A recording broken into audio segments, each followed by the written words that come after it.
Hello, everyone. Thank you for joining us on this Wednesday for another National Weather Association Webinar Wednesday. We're going to be talking about large venues and how weather impacts them today, some of the issues related to that. And leading today's talk is Jen Henderson. She is the chair, what is it, the head chair or the chairperson for the Societal Impacts Committee. I'll turn it over to Jen now. Go ahead, Jen. Thank you so much. I wanted to briefly spend a few minutes talking about our committee and just sort of making a pitch to you all in the audience about joining our committee. I like to think about societal impacts in a few different ways, and I'm sure if you asked anybody on the panel today or in the weather community, they would have slightly different definitions. So this is just my take on it as the chair. I think there are a couple of ways to look at it. There's the way that weather impacts society, and our committee, just like the NWA, is interested in understanding those different ways that we talk about impacts, what counts as an impact, how does it impact society, who is society, and what does that mean? We like to think about societal impacts in terms of how the weather enterprise impacts society and how we think about weather in the way it impacts it. So what are the ways we communicate to society about those weather impacts? How do we understand the tools and technologies, techniques, strategies for engaging society about weather impacts? And I think finally one that's maybe not as often considered is how society impacts the weather community. So what are the ways that as we learn about society, we learn about the diversity, various kinds of people, kinds of publics that are out there and their needs, how does that shape then how we think about what we do? And so I guess in short, all of those kind of deal with the humans who aren't experts in the weather enterprise is sort of what we are interested in on the Societal Impacts Committee. So one of the things I wanted to pitch to the audience is that we have a large committee, 12, 13 members right now, but we are looking for a few more members, especially from the broadcast meteorology community. We've had some people transition off recently, and we're trying to bring in a diversity of perspectives from across the weather enterprise. So if anybody is interested in joining our committee, we're still trying to figure out what our goals are in light of the definitions of societal impacts, how we're going to interface with like the national, the annual conference, how we're going to interface with AMS, with our local communities. If you want to join us in those efforts, if you could email me at henderj@vt.edu, and that's henderj, HENDERJ, @virginiatech.edu. I would appreciate it. So today we're going to be talking about communication across different sectors for large-scale events, in particular the Super Bowl. And I have with me a wonderful panel of volunteers who have agreed to talk to us today about their experiences with supporting decision makers from their respective sectors. And we're going to look in particular at the Super Bowl. It's mostly a conversation. I'm going to ask them to sort of pass questions back and forth to each other. I'll interject with questions from you all in the audience. If you could hashtag NWA WED, so WEBWED, and that's the hashtag for today. That way they'll be able to facilitate questions to me, and I'll be able to ask them of the panelists. So I'm going to turn it over to them for a few minutes to introduce themselves, and I'm just going to kind of go, I guess, from my right here. So Wendy, would you start us off? Sure, thanks, Jen. I'm Wendy Levine. I work at National Weather Service headquarters in Silver Spring, Maryland. I'm the policy lead in the Office of the Chief Operating Officer. I've worked at Weather Service headquarters for over 25 years, and over half of that has been in the area of NWS policy. A major focus of my time in working on policy is defining policy for weather services in the context of the broader weather enterprise,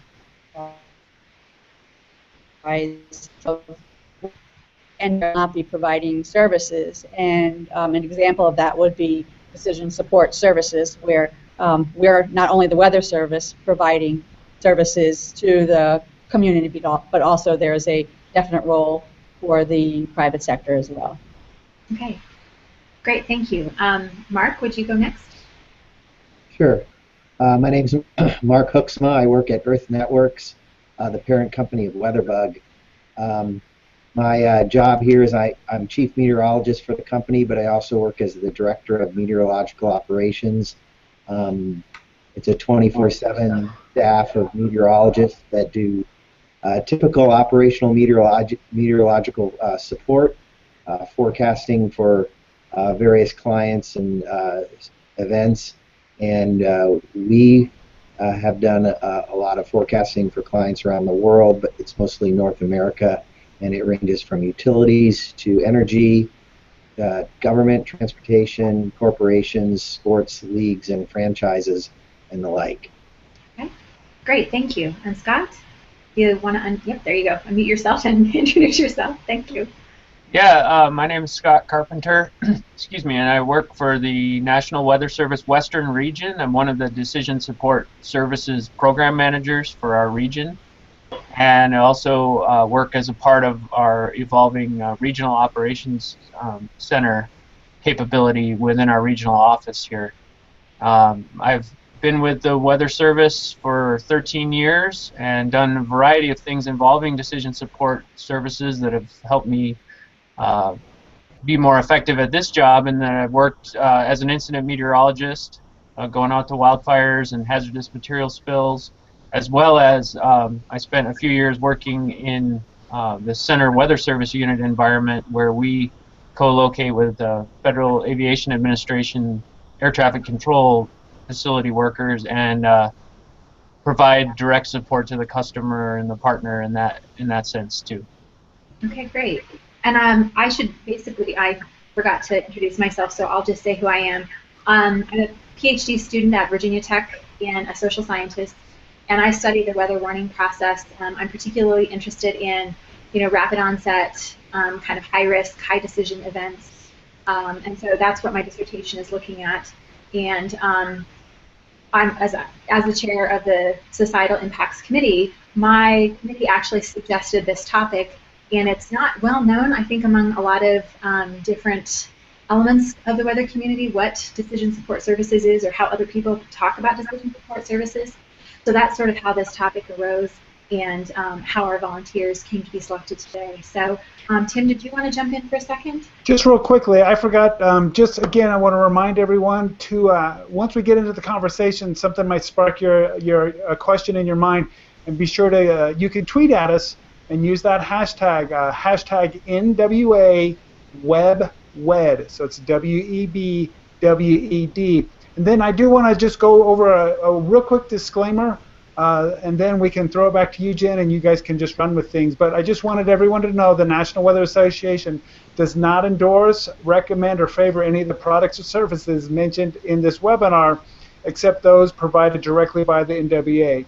The opinions, comments, and statements made by any of the participants are their own and may not reflect the position of the NWA. So having gotten that out of the way, I hand things back over to Jen, and I look forward to the conversation. And Jonathan and I will be keeping an eye on Twitter to see if we get any questions. So feel free to start. If you have a question already, drop us a tweet real quick. Okay. Thanks so much, Tim. So the way that this is going to work today, I'm going to sort of ask a question and go through our panelists, and then it's going to sort of evolve organically from there. So as I'll throw in a few questions that I think are of interest to each of our panelists, but our panelists have been encouraged to ask each other questions and facilitate that conversation, and as we get questions from you all, as Tim said, we'll weave those in as well. So I'd like to start with Wendy, and she's going to sort of talk about what's called DSS from the National Weather Service perspective, and then I'll move on to the other panelists to kind of give their perspective from operations and from private sector as well. So, thanks, Wendy. Right, thanks, Jen. The Weather Service definition of decision support services, and you'll sometimes hear it referred to as impact-based decision support services, is Weather Service direct provision of relevant information and interpretive services to enable our core partners' decisions when weather, water, and climate has a direct impact on the protection of lives and livelihoods. So that's a mouthful, but what does it really mean? First key idea is that it's an enhanced level of service for our core partners. And what we mean by core partners, these are largely government entities like state and local emergency managers or our federal partners that we work closely with. And it's a service that's highly interpretive and interactive. We're going to participate directly with our core partners in decisions that are fundamental to their role of government, for example, protection of life and property. And in providing these services, we're helping to make our information more relevant to these decision makers. We need to understand their needs better and the impacts that are specific to them. This IDSS, as we call it, is not an entirely new concept. Weather Service has worked closely with many of our core partners for decades, helping to support their public safety missions. So why is there all this talk about IDSS now? More recently, in the Weather Service Strategic Plan that was published in 2011, that we had a focus on this concept of building a weather-ready nation. That's one where society is prepared and can respond to weather-related hazards.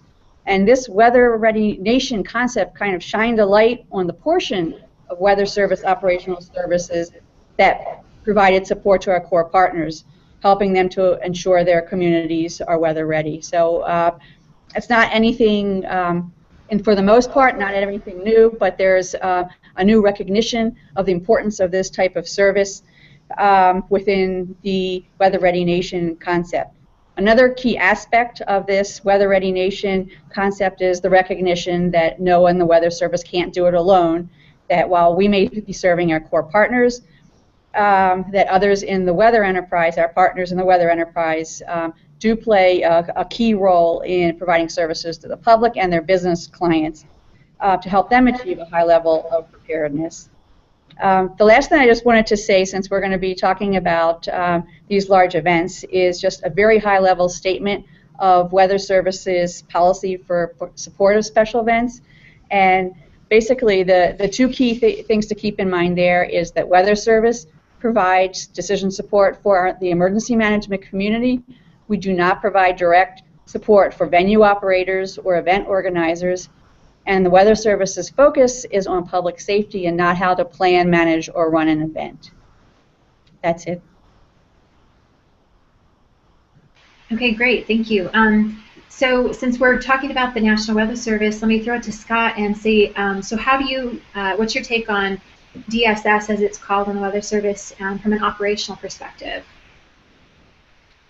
Well, from an operational perspective, it's along the lines, it really builds off of what was just stated there. I mean, I think some examples of how we've provided the support to our emergency management community is through the incident meteorology program that's been around for 9 decades now, going back way back, and that's generally been focused on our federal multi-agency partners with response to wildland fire, but it's also been utilized through things like Deepwater Horizon with support to our federal partners in regards to hazmat type incidents as well.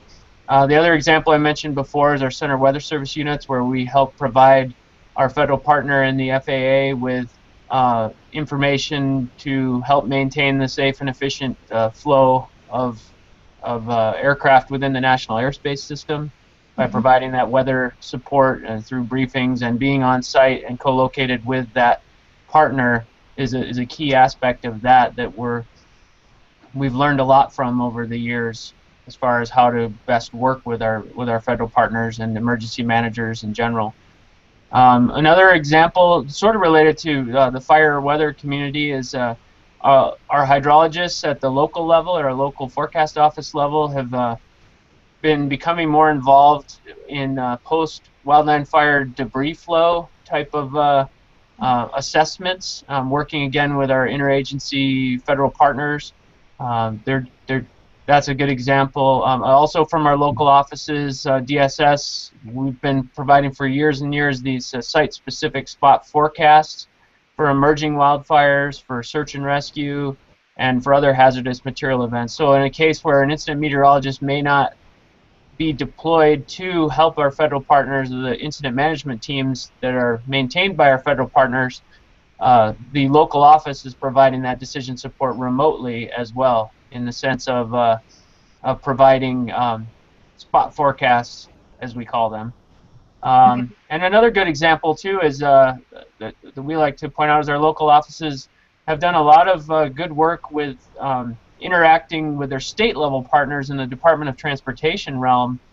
And that's been sort of a lot beneficial to everyone involved, in that it helps our forecasters understand the impacts better of what a forecast or a warning type situation can mean to that state partner. Mm-hmm. And then it's also helped enhance our message delivery through the use of highway signs in metropolitan areas or other areas where departments of transportation are sharing that information, as well as some of that input getting taken by the state partners in the Department of Transportation and utilized for them through variable speed limits and those sorts of things as well. Okay. Thank you so much. Hey, Scott. Hey, this is Tim. Let me show you the picture of the IMET. Maybe talk about that real quickly as I share my screen here. So that's an IMET out on location. Yeah, so this is an example of one of the remote observation systems that the incident meteorologist would utilize in the field. As the picture shows, and as if you're familiar with a lot of wildland fire in the West, and this is what we talk about in our region is fire is it's basically our version of severe weather in the West. We do have the other components of severe weather, but certainly wildland fire is a big component of our severe weather out here in the western U.S. And they'll be out in very remote areas where some of our federal partners may have weather observation systems in place in some areas, but a lot of them we need to supplement that information by taking a remote observation system out. We can set this up anywhere. We'll helicopter into a ridgetop or be on Forest Service roads, get into a good open area where we can obtain weather information to be able to help our federal partners in the fire suppression community be able to better assess what's happening, so that we can use that to look ahead to what's going to happen, so we can give good forecasts to our partners as far as what's the winds and the humidity going to be doing as the fire moves towards this area, those sorts of things. And so we work very closely with our BLM partners that maintain the cache of a lot of these remote weather stations. Great. Thanks, Tim, for the visual aid there and explaining it. I think that helps make it concrete. I think one of the things that I wanted to do today, and before I move into Mark, is make sure that we have a good understanding, especially for people who might not have heard of decision support services or the alternative ways that it's talked about in the private community, and what those examples look like. I think it's easy to take for granted that people understand what this is, so I really appreciate sort of the concreteness of those examples. Mark, I'm going to turn over to you, and what do you call it? Do you call it decision support services, or how do you think about the work that you do to support your customers and your clients? And then what does that look like? Take us through some examples. Well, from the perspective of the program, the Decision Support Service program, I and our company, Earth Networks, we work closely with the Weather Service, and so we're aware of these programs. I was personally aware of it in the planning and discussions around it, and I also know people who participate in it operationally, and it is of interest to us as a company to understand how the Weather Service is interacting with certain events, because we have clients within our business that will also be aware of activities, communications from the Weather Service around specific hazards in their area, forecast concerns, threats to their businesses.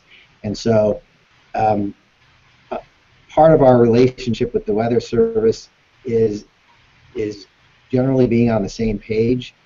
So from our perspective, from an operational perspective for this program, we don't essentially have any active participation in it. We're more of a communicator, a listener to what's going on, so we can be aware to communicate back to our folks what might be items that the Weather Service is going to communicate with respect to an event. We'll be able to comment on them, add to them, or just pass that sort of information along. And we're not involved on an event-to-event basis. How I got involved recently was that I was asked to participate with the activities around the Super Bowl in the Bay Area and the NFL because they pertain to a client of ours we work very closely with. And so it was important for us to engage with the Weather Service. We're very engaged with the Weather Service and our products and services. Obviously, we pass data back and forth, in fact, and so it's a good partnership to have. And it was very good to be reached out by the Weather Service, have that reach out and to help us be involved and get a good flow of information, essentially. Okay. Do any of our panelists have questions for each other, or thoughts or comments about? I have a question, Jen, for Mark. While you may not have any active participation in the Weather Service's decision support service, to what extent does your company provide that type of service to your customers, where you're providing information to help them make decisions, whatever they are? Right. So we do. If you can imagine a corporation or something where they have an operations center, they're concerned about a number of threats to the business. When a weather event becomes a threat, we essentially get involved in a similar way the Weather Service is doing here, where there will be conference calls sometimes daily where we'll brief an operations group on a threat. For example, if it's a snowstorm or a tropical threat, we'll talk through the forecast, and then there'll be groups on the phone, people who are involved with maybe snow removal, or people who are involved with safety concerns, power issues, and things like that. And they'll be able to ask questions in a sense like we did with the calls for DSS, is that there's an opportunity for each entity to talk about what concerns them, but also for questions to go back and forth and around the table, so to speak, as to questions they might have about timing and duration and different hazards that they'll have to be concerned about through the event. So it is similar, and it comes down to very unique questions, because each business has certain thresholds and threat levels that they're concerned about, and it is reserved for pretty extreme events that have a kind of regional or long-term implications for their businesses. Great, thank you. Great question, Wendy. Any other questions for each other? I have one question. I think for the audience, some examples. I know it was mentioned about fires, and then Earth Networks participated with the events around the Super Bowl in the Bay Area. But what are some other examples where this is an applicable process that would be spun up, and how far ahead are these planned? I can handle that. I think it really varies on the scale of the event. For a significant national event that's rated by the Department of Homeland Security at a certain level, like the Super Bowl was considered what's called a SEER Level 1 event, which just basically means an event that's having a lot of support from federal agencies in combination with state and local agencies as well. In that event, the federal partners start meeting more than a year and a half in advance. We've had the last two Super Bowls out here in the area covered by our western region of the National Weather Service, and so we were involved last year developing and planning the support of the events down in Glendale, Arizona, in the Phoenix metropolitan area. And we became involved only about 6 months in advance, and we felt like we were pretty late to the game.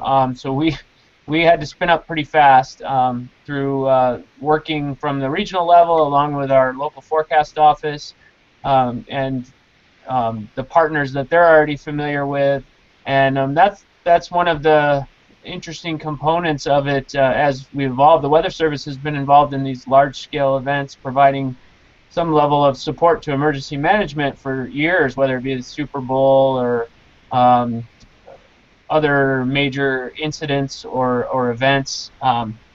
But it hadn't often been the case out here in the West, so we had a concerted effort to work closely with those emergency management partners to express to them of what our capabilities are and the values that we've learned through experiences like on wildfires of having the person there to be able to be present with emergency management in certain instances, not in every case by any means, but a lot of times there's a value in having us present there to help to dispel rumors or just to be there to be able to understand the needs of those partners as well as we possibly can.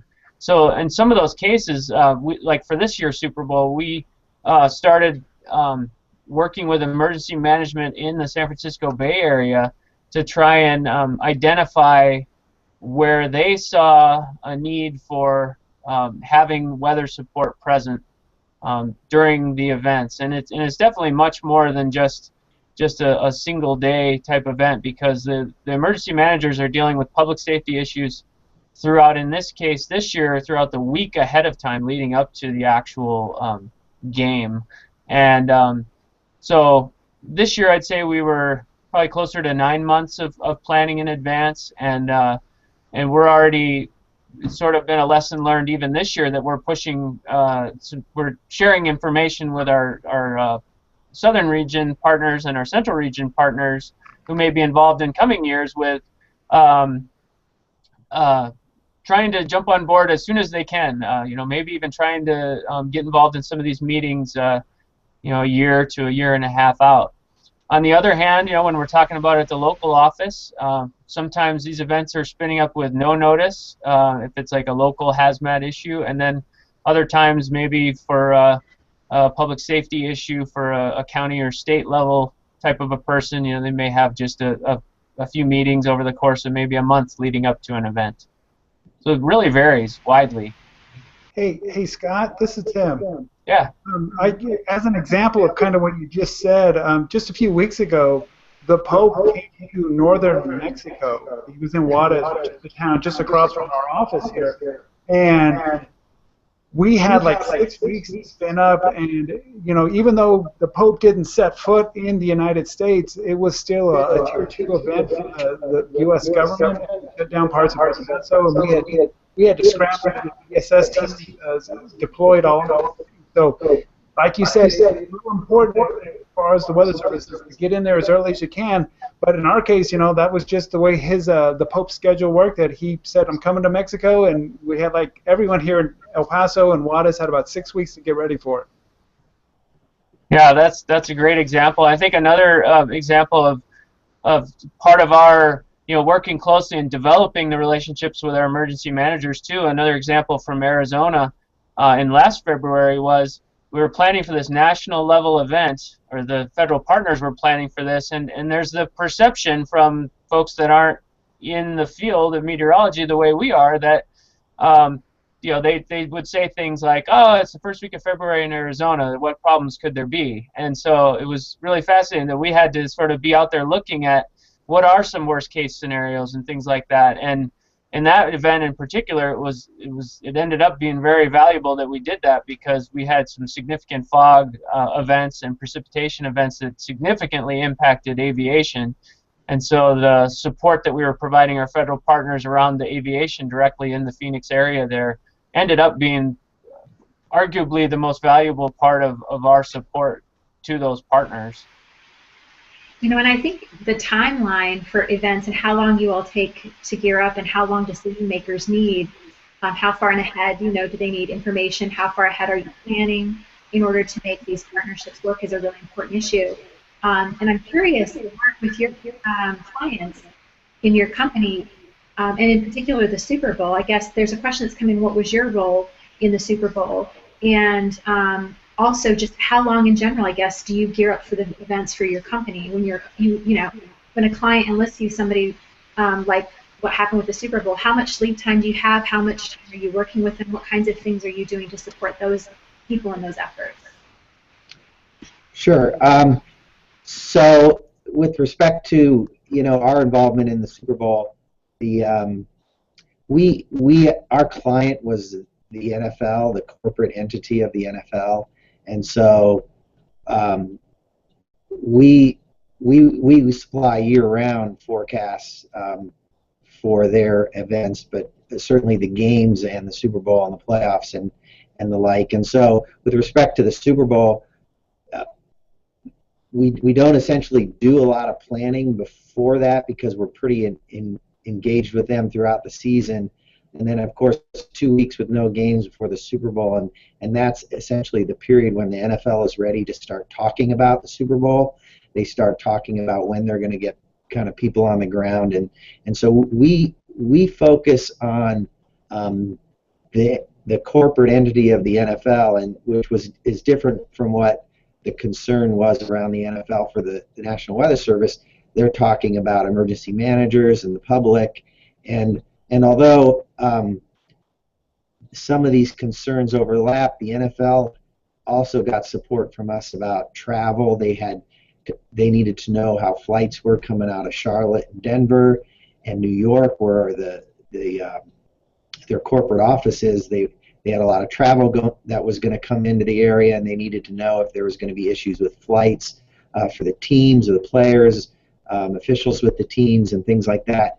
And then during the game, the events leading up to the game, they have events outside. They have activities. They close off areas where they might have big banners up and things that kids can go do, and so they have operational concerns around that. So we tailor things very much to exactly what their concerns are with having the event go off okay. And of course there's the game, and then the NFL is concerned about the officials and the players, and this game was fairly uneventful, pretty much from a weather perspective, but we've had events and games where it becomes much more newsworthy. They got for them event worthy, where they have to kind of make decisions,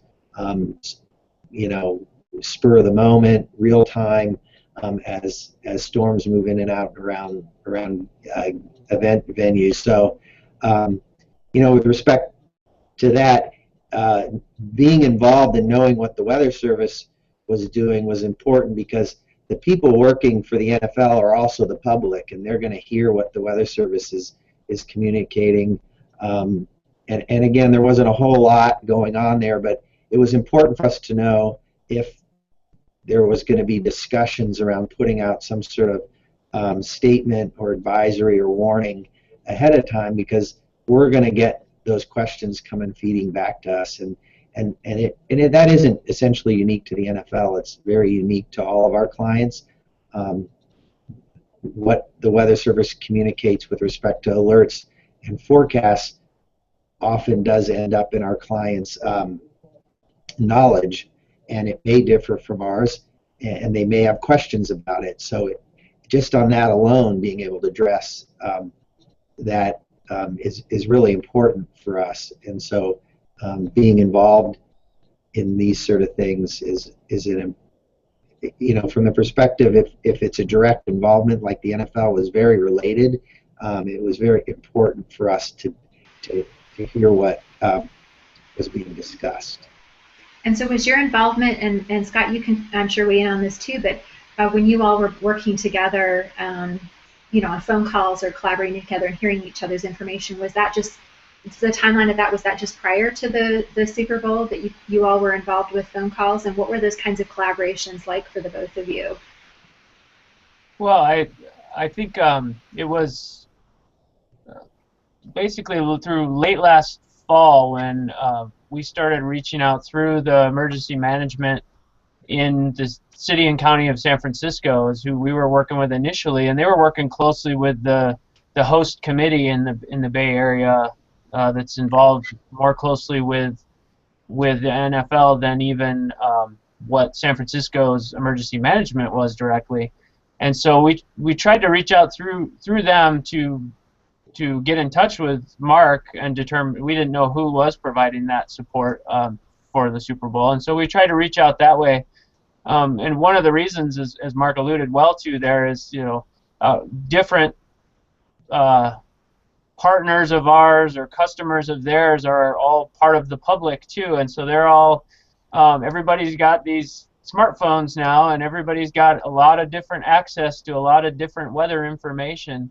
And you'll see that on a wildland fire when I'm out working a fire, and you'll hear people come in and ask you about a forecast that came from another entity, or it might be from a neighboring weather service office or another company, or those sorts of things. And so the value, we saw a value in at least having a connection with the company, with Earth Networks, and being able to speak to them and invite them to our coordination calls. And so I think it was probably just within the last few weeks before the events really started to get spun up, where we did make contact and got to talking about at least, I don't even think we had determined really our schedule of what our coordination calls were yet, but just getting interest and realizing that we had a joint willingness to be able to at least communicate about what we felt was going to be happening, I think, as Mark stated well there before.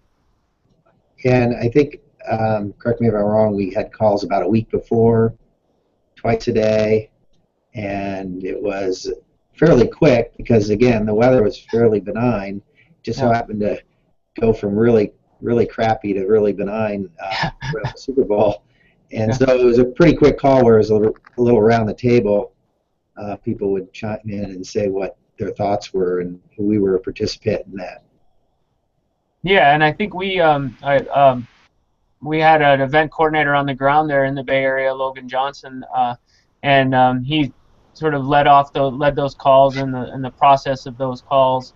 And yeah, we were lucky in the sense we didn't have a lot of significant weather to be speaking to on those calls, and I think we felt like leading up to it. The reason we started about a week in advance was a lot of the outdoor festival stuff started in the city of San Francisco well before the game. A year ago in Arizona, we also had the Pro Bowl the week before, so we had a similar sort of time issue where we had 2 weekends involved, and sort of the same time frame as we had this year, even though the Pro Bowl wasn't a factor in the Bay Area this year. So.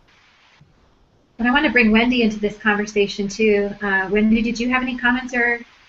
Yeah, I think that what we heard from Scott and Mark, identifies the importance and communication between the government and the private sector, where we're both providing some level of support to the same larger event. Again, our ability to do this kind of coordination is based on those who are involved. Obviously, there needs to be willingness, but we always like to, if possible, have some level of coordination just for this consistency of messaging, as Scott mentioned. When you're dealing with information that gets out to the public, we want to make sure that some of the basic facts are at least consistent from both sides.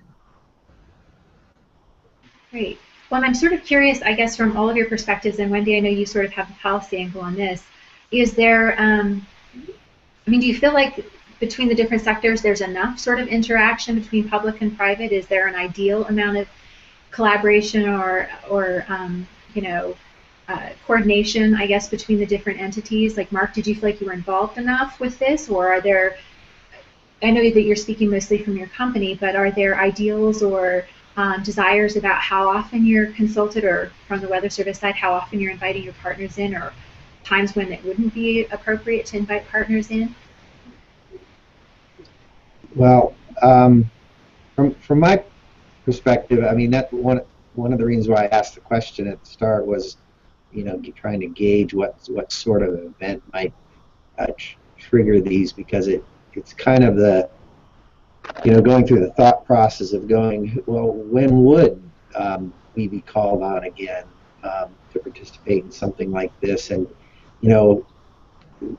we have certain clients, other operational companies have maybe different clients or focus on different sectors, and what is the level of where it becomes a concern? Because at the very daily level, we're interested in what the Weather Service is issuing, because we do end up addressing it very often in our forecasts, that if we're forecasting something slightly different, or a Weather Service has an advisory out for something, or they put a warning out for this or that, we have to be aware of that, because in the end, the client may bring it up as, there's this watch out, but your forecast isn't really reflecting it as much, and then we may have to talk to that as to why, there's some differences there. So even on a daily basis, so that's kind of the question I have is there is a bit of fuzziness as to around when it would be appropriate and how large an event it would be, and how large of a client on my end it would be important for me to be part of those discussions and listening in and things like that. I don't think I guess I should say. From a policy point of view in Weather Service, I think the idea of coordination comes up when you have both sectors who are supporting from their own perspective, from their own role, the same event.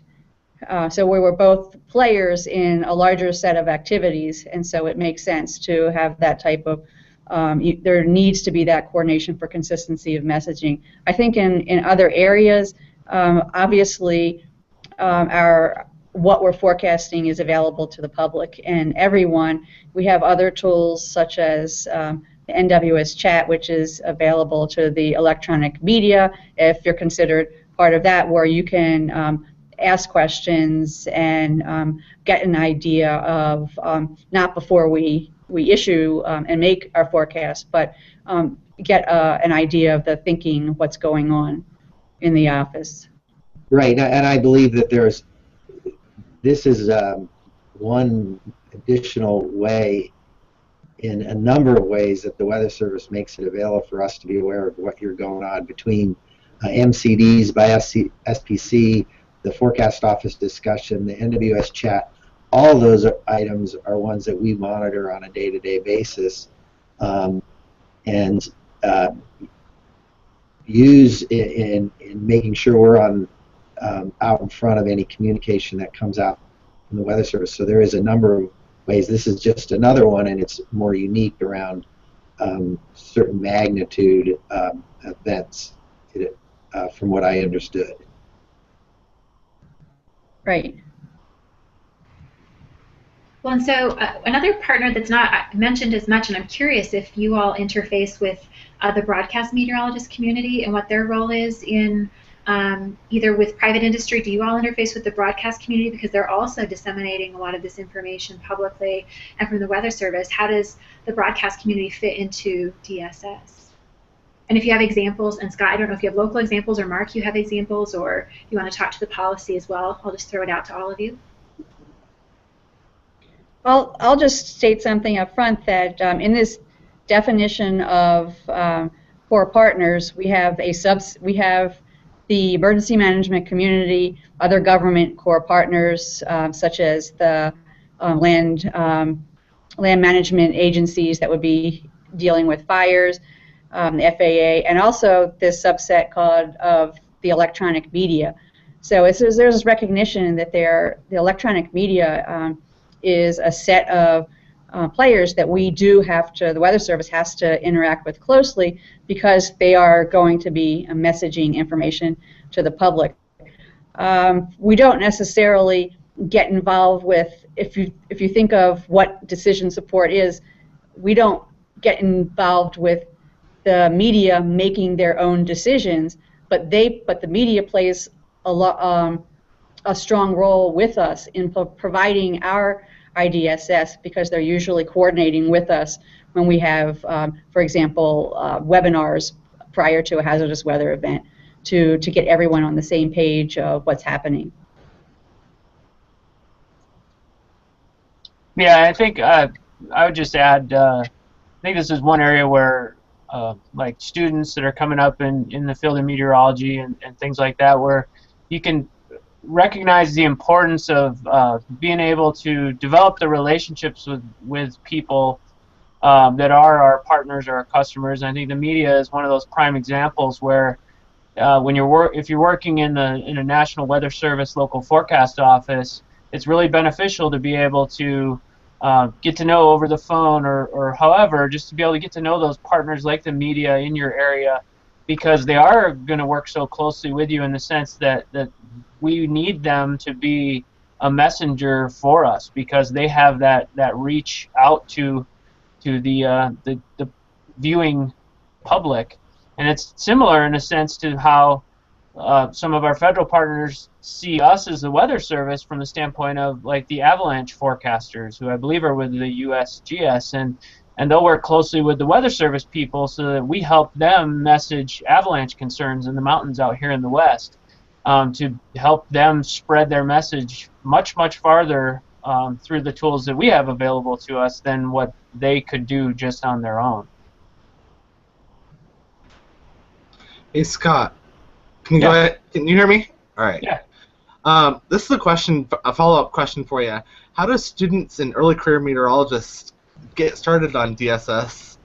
Maybe at their local school or whatnot, because they can't go to a big venue like maybe the NFL or something like that. How do they get started? Well, that's a great question, and I think a lot of it is branching out, getting experience, whether it be a lot of the public speaking type things that you could work on as a student, as well as other like just. I am a big proponent of we're talking a lot about social science and sociology in general. That was always a big interest of mine, and just understanding people really is a way that through school you can really start to help yourself be able to understand how to work better with other people. I think that's an example. I think through other student organizations is getting that public speaking experience, through networking experiences like writing a paper or creating a poster and presenting at a conference like the NWA annual meeting, and being able to just get that experience out there interacting with people. It'll help your comfort level when you're out there working with a customer that doesn't have a weather background, so to speak, and being able to understand your audience and speak at an appropriate level with your audience, and it'll help you in your career with getting the message across, the key points of your message across in an efficient manner. And I'd actually throw that same question, I guess, to Mark. I know I teach at Virginia Tech, and I teach meteorology students, and I like to joke that they're sort of like stem cells. They haven't differentiated into their respective career paths yet. They could become private industry, they could become National Weather Service, some of them could even become emergency managers that go on to policy. From your perspective, Mark, what kinds of things would you emphasize for students to study and think about? Obviously they're doing the meteorology, but are there other things that would be really helpful in private industry? That's a good question, because I have a lot of conversations with students when I'm at conferences. They'll approach me and ask me, they're coming out of school, they're looking for a job, they'll hand me their resume. I also have an opportunity to talk to students a lot, and I do a lot of hiring here, and so there's a lot of interviews, a lot of young folks just trying to get their first job.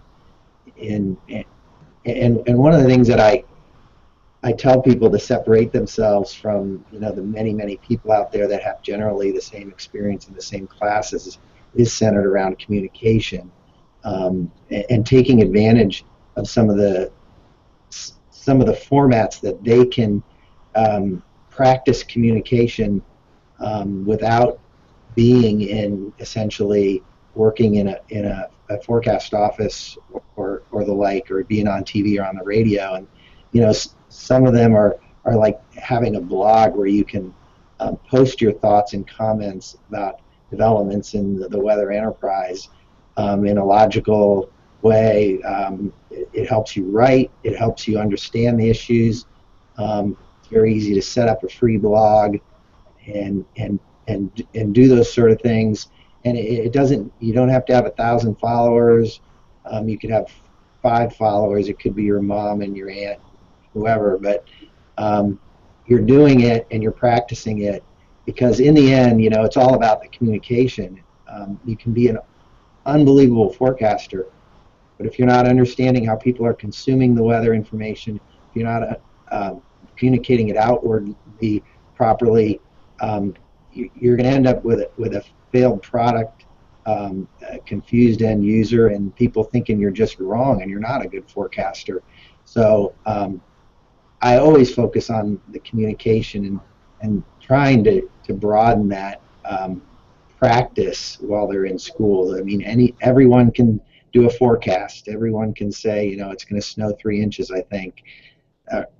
But if you can just go off the path and comment on weather and society issues and things like that, and do it in a clear and concise way, it's well understood.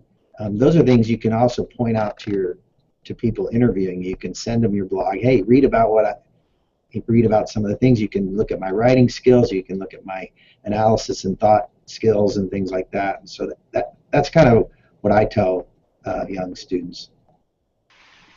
Great, thank you. And Wendy, I know you have a perspective of 25 years in NOAA. Any thoughts on this line? Students maybe even thinking of coming up into policy. I know that a lot of meteorologists. I know the AAAS fellows where they go into policy issues on the Hill, or they might want to come up into NOAA in some sort of policy-related area. Thoughts on this?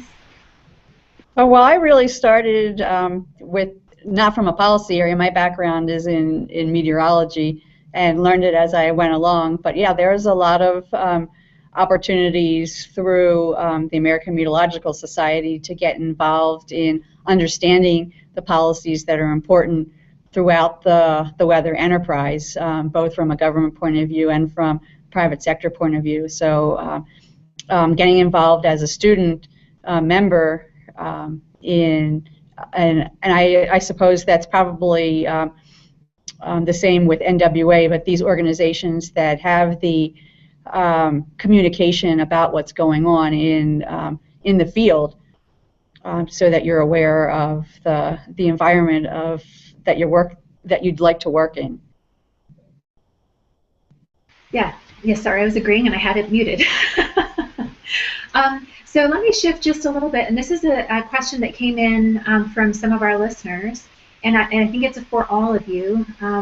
It says, is there such a thing as decision support services for the public? Because I think, Mark, you've talked about your client and those who, employ your company for their services, and the Weather Service is talking about emergency managers and, government officials and that sort of thing. But is there some DSS directly to the public? And the follow-up question there is, for example, would you say that social media, different social mediums, are a form of public DSS? And then if they are, what are the key distinctions in how that DSS is provided to the public itself directly? And so, Mark, I don't know if you want to take a stab at this, or... Sure. I mean, social media, what I would say that's a bit of a landmine when it comes to communicating DSS, because there's so much poor information, and unfortunately there's people ruining a venue which could be used for that through misinformation that goes on. We struggle with putting out fires that are started through people trying to help people make decisions through social media by posting stuff they feel is correct. We put those fires out, and they're becoming costly, frankly, for us in the amount of hours we have to spend on, trying to talk somebody off a ledge that they saw, a 12-day European panel on social media. So I don't know if that's the best venue to say go there and look for it and use it. Frankly, I don't think it's a good venue at all, unfortunately. From our perspective, the public is a little bit at a disadvantage because generally they get very generalized forecast information to make decisions on, and their sources are watching TV or doing some investigation into it on their own. And I actually, will stop there because I don't have an answer on what to get it better for the public, because essentially the public is use your app, go to the Weather Service forecast page, use whatever web page you like to go to for your forecast and read it, and then try and figure out what you need to do. Yeah, Jen, I can pick up from there. I know in the Weather Service for a long time we had a very broad definition of decision support services, and it represented a range. We thought of it like a pyramid, and what now we talk about as impact-based decision support services is really the top tier of what could be considered a more broad definition of decision support. And we always had considered that just our providing our products and forecasts to the public provides a body of information that the general public can use to help make their decisions. So in a sense, that is a type of decision support, albeit not the interactive type that we use with our core partners. As far as social media, the Weather Service uses social media as a means to get wider communication of our general forecast information to the public, and not necessarily to try and address their individual individually. So it's more of a part of our communications toolkit than a decision support tool. Okay. I noticed that we're closing in on an hour here, which is sort of the time frame that we had in mind for this. Any last thoughts or comments about decision support, multi-sector sorts of conversations, ways forward? We've got about 2 or 3 minutes before we need to wrap up. Any takers on the final word here?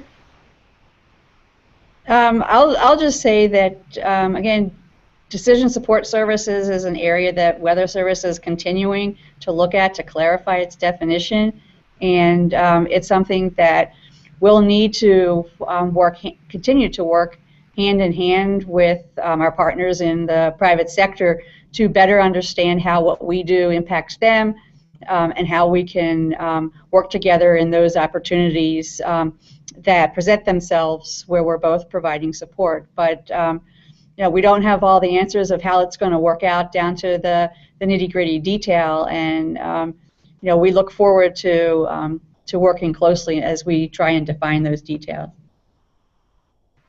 Okay. One last minute, Mark, Scott.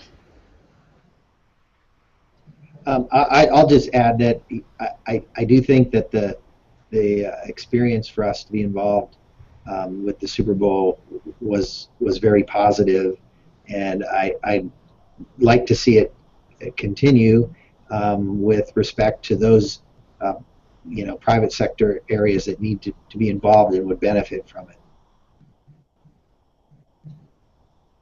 Great, thank you. I'm going to pass it back over to Jonathan then, and he's going to sort of close this out and explain where you can find this webinar in the future. Thank you to the panelists so much. I really appreciate your time. Wonderful conversation. Yeah, absolutely. Thank you. Thank you to all the panelists, and thank you for bearing with me with those audio problems at the beginning of the show, especially with Tim.